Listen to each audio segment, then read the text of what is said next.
Oke, baik, saya lanjutkan ya. Terima kasih Bunda atas paparannya dan juga teman-teman atas atensinya. Nah, saya ingin sampaikan terkait dengan empati. Jadi empati ini salah satu hal yang penting, terutama di kehidupan kita ya. Kalau tadi sebelumnya kita berbicara tentang bagaimana sih kita itu percaya diri dan kemudian kita itu bisa memberikan banyak kemanfaatan buat orang lain. Dan disinilah kita mestinya bisa memberikan banyak kemanfaatan dengan berempati. Nah, sebenarnya apakah empati itu?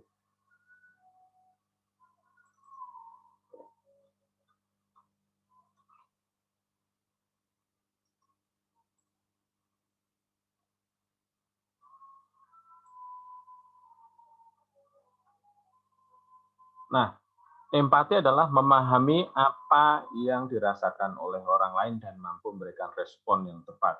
Jadi yang disebut empati itu adalah kita itu bisa memahami apa yang dirasakan orang lain. Seolah-olah kita ini mengalami sendiri sebagaimana orang lain mengalami.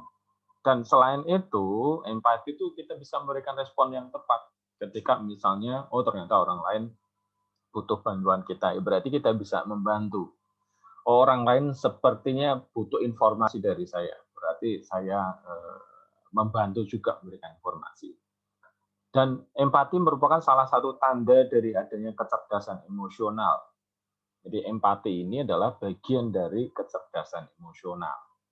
Dan bisa juga disebut bahwa empati ini bagian dari kecerdasan interpersonal.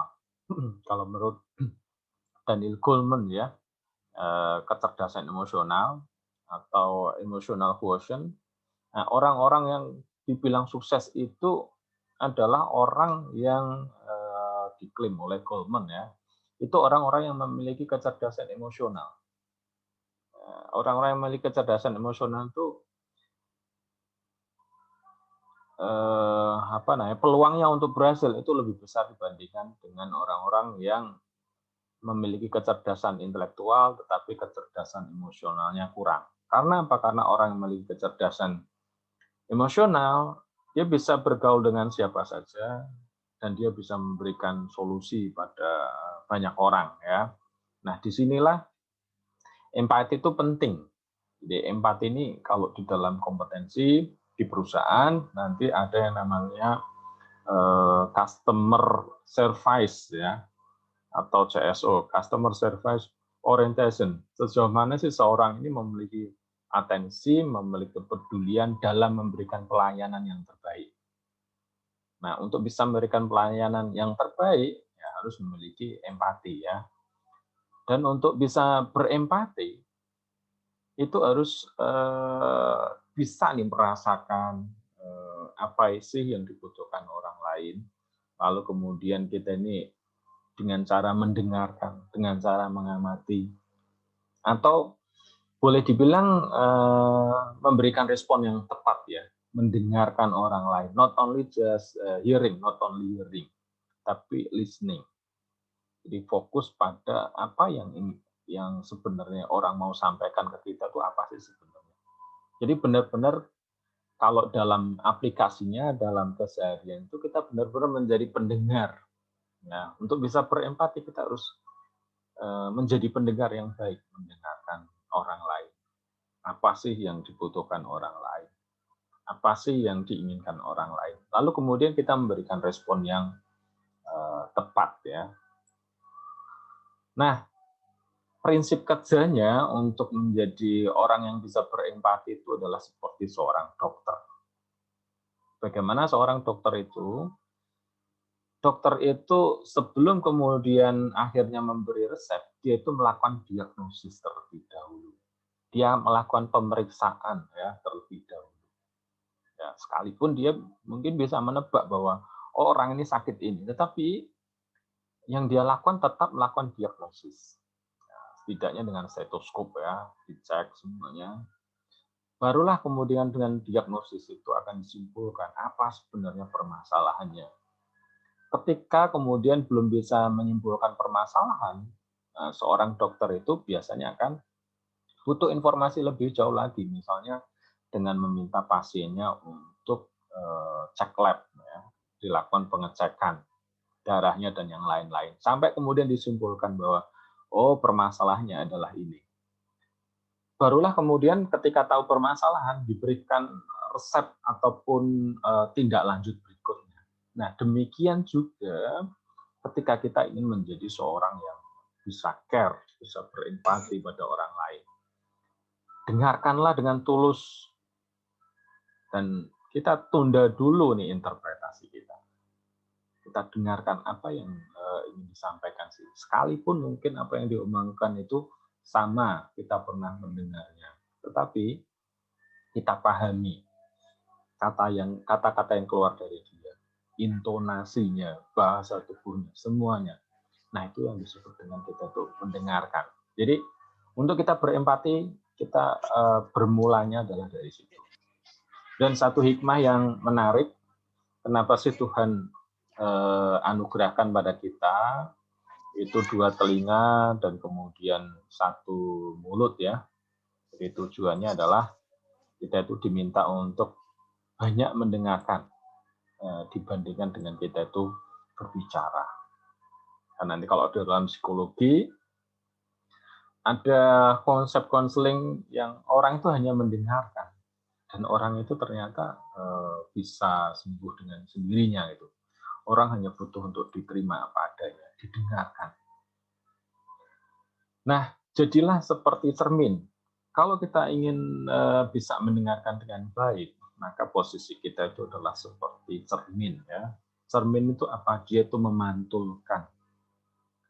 Nah, yang kita pantulkan kalau dalam pembicaraan itu apa? Yang kita pantulkan adalah perasaannya. Ketika misalnya teman kita cerita, dia cerita banyak hal, lalu kita hayati apa sih perasaan yang dia rasakan. Oh, katakanlah sedih. Nah, kita pantulkan perasaan itu. Oh, kamu sedang sedih ya. Kamu butuh cerita ya. Seperti itu ya. Dan juga tangkap maknanya yang disampaikan. Lalu pantulkan lagi pada orang yang didengarkan. Jadi misalnya orang cerita panjang lebar, kita tangkap pesan yang mau disampaikan apa sih. Oh, orang ini katakanlah jengkel nih. Karena seharian berhadapan sama tugas melulu dan belum selesai. Nah, kita bisa bilang bahwa oh kamu kayaknya lagi jengkel ya seharian penuh nih sama tugas dan nggak sempat istirahat. Nah, seperti itu. Atau dalam bahasa lain namanya parafrase ya. Jadi kita menangkap perasaannya, kita menangkap makna yang mau disampaikan, lalu kita ucapkan ulang dengan bahasa yang sama. Nah, ini prinsipnya seperti cermin. Ya. Lalu tanggapan yang perlu dihindari ketika kemudian kita ini membuat kita tidak bisa empati. Yang pertama adalah tanggapan yang ngawang-ngawang atau nebak-nebak. Misalnya orang belum selesai berbicara langsung kita, oh kamu begini ya. Atau kemudian kita tuh tampak hanya pura-pura mendengarkan padahal mungkin pikiran kita atau fokus kita di tempat yang lain. Atau kemudian kita mendengarkan secara selektif. Artinya apa? Orang cerita banyak, awal-awal kita sampaikan, langsung kemudian yang akhir saja kita dengarkan. Atau belum kita menghakimi, ya, kita menjudge. Oh, nggak seperti ini. Nah, itu jadi penghalang orang untuk bisa berempati, untuk bisa mendengarkan dengan baik. Atau misalnya kita itu kepo, ya, kok bisa sih? Ya, salah seperti itu. Jadi kitanya yang kepoan. Nah, kepoan yang kemudian sebenarnya bukannya menolong orang lain, tetapi kita ini justru ngorek-ngorek hal yang nggak penting. Ya. Atau kemudian kita tuh banyak menceramai. Kamu mestinya begini, sudah aku bilang begini, dan seterusnya. Nah, itu juga nggak pas ya. Nah, prinsip yang kemudian kita bisa lakukan seperti apa? Ya, ini adalah contoh ya, seni ketika kemudian kita itu ingin bisa berempati, care dengan orang lain. Yang sebenarnya orang itu punya solusi pada dirinya sendiri. Nah, saya menyampaikan konsep ini, namanya konsep coaching ya. Teman-teman bisa pakai juga, namanya GROW model. GROW itu singkatannya. goal, reality, option, and will. Nah, seperti apa? Misalnya orang datang cerita ke kita, ya, setelah kemudian dia cerita banyak, kita bisa mengarahkan, kita bisa arahkan dia untuk fokus. Apa nih goal kamu nih? Ya. Atau kemudian, lalu pengennya kamu ketemu aku apa sih? Seperti itu ya. Atau kemudian cerita banyak ngeluh ke kita kembali. Kamu pengennya seperti apa? Ya. Kalau misalnya menurut kamu ini nggak baiknya di mana sih? Kalau kamu pengennya ini seperti ini, menurut kamu gimana? Ya, goal ya, grow model. Yang pertama adalah goal. Misalnya contoh pertanyaannya seperti ini. Nah, jika semua keinginan Anda bisa tercapai apa yang kamu inginkan. Nah, kita tuh sering katakanlah teman kita cerita panjang lebar, tetapi nggak ada arahnya. Maka kita bisa untuk membantu teman kita setelah kita mendengarkan itu kita sampaikan. Pengenmu itu apa sebenarnya? Akunya pengennya ini, seterusnya. Oke, dia pengenmu banyak, tetapi menurut kamu yang paling urgent yang mana yang kamu pengen raih duluan nih? Seperti itu ya, difokuskan. Lalu kemudian, oke, kalau kamu pengennya itu, kita udah di sini, kita ngobrol, kita diskusi, kira-kira nih, apa yang mau kita bahas?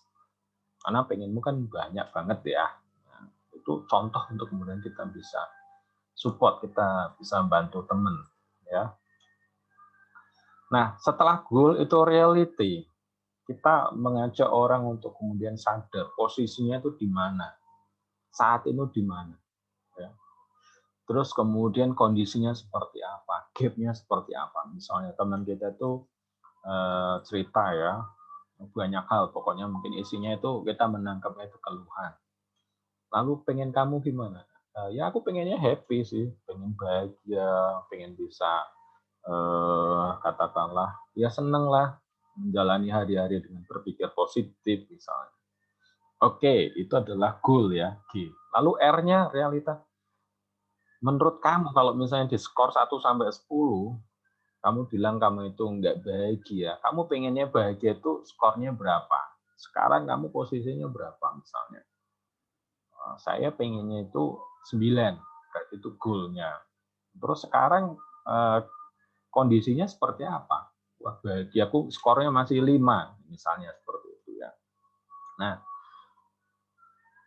apa yang sudah kamu lakukan yang buat mencapai untuk 9? Wah, aku udah ini, udah itu. Nah, kok belum tercapai? Menurut kamu apa sih kendalanya? Nah, itu kita ajak orang untuk kemudian berdiskusi, kita dengarkan. Kita tidak perlu untuk kemudian menceramahi ataupun menjudge seperti ini ya. Nah, ini namanya coaching ya. Yang mungkin sekalipun teman-teman belum sepenuhnya menguasai, tapi setidaknya bisa menjadikan ini semacam sarana ya untuk bisa support teman kita. Terus berikutnya adalah setelah reality option. Oke, kamu pengen bahagia, tetapi kamu punya masalah, kamu nggak punya teman, nggak ada nih orang yang support kamu. Kayaknya tadi kamu bilang bahwa pokoknya semua orang berpikir negatif lah ke saya, ke kamu. Oke, baik. Kira-kira bagaimana langkah-langkah yang akan kamu lakukan untuk bisa mencapai semuanya tadi? Untuk kamu bisa bahagia, bisa happy, bisa berpikir positif. Jadi, option. Ya, ajak untuk kemudian berdiskusi. Cara-caranya gimana? Solusinya seperti apa? Alternatifnya apa? Pilihan-pilihan yang ada kira-kira apa? Rencananya yang mau dilakukan apa? Nah, di sini orang diajak untuk kemudian bisa muncul nih pilihan-pilihan dari dalam dirinya sendiri. Misalnya contohnya adalah, kira-kira menurut kamu langkah-langkah untuk bisa mencapai 9, bahagianya 9, kamu bisa berpikir positif, potensimu bisa berkembang. Itu kira-kira langkah-langkahnya apa? Kalau misalnya nih kamu punya cara A dan itu nggak berhasil, kira-kira apa yang akan kamu lakukan? Nah, kita ajak untuk kemudian orang bisa memiliki pilihan-pilihan, bisa memiliki antisipasi-antisipasi gitu ya. Atau ini kamu sudah punya 5 cara nih sebenarnya ya. Nah, menurut kamu nih, kalau diurutin, yang mana yang pertama yang akan kamu lakukan?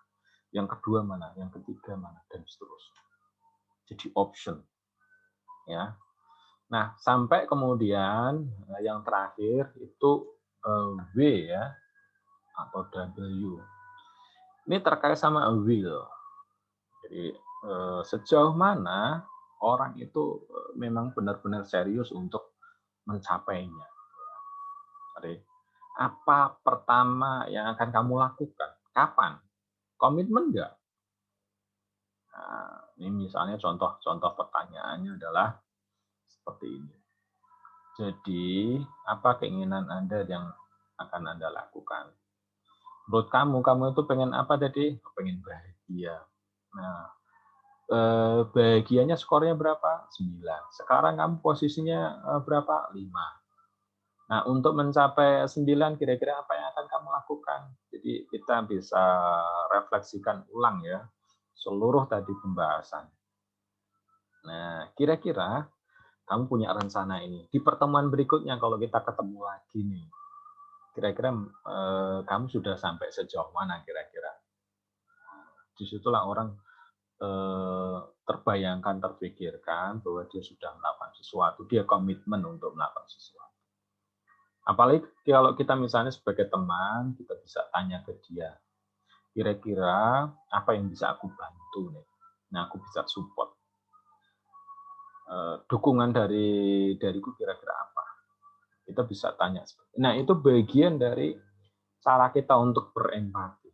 Berempati tidak harus melulu bahwa kita itu memberikan sesuatu.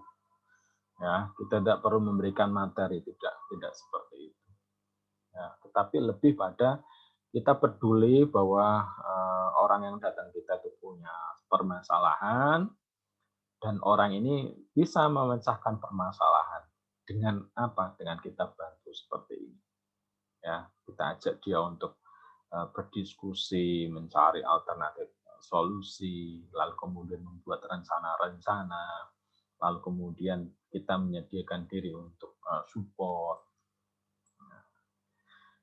Jadi itulah yang disebut dengan empati. Empati tidak melulu bahwa kita itu mengeluarkan uang dari kantong kita. Tidak melulu kita tuh harus angkat-angkat barang. Tidak seperti itu. Tetapi ketika kemudian kita menyediakan diri untuk mendengarkan, ngobrol aja, diskusi, terus kemudian kita bisa memberikan solusi, itu adalah bagian dari empati. Kita memahami apa yang dirasakan oleh orang lain, lalu kemudian kita membantu dia dalam arti bisa katakanlah memberikan informasi atau tadi mengajak diskusi untuk menemukan solusi-solusi.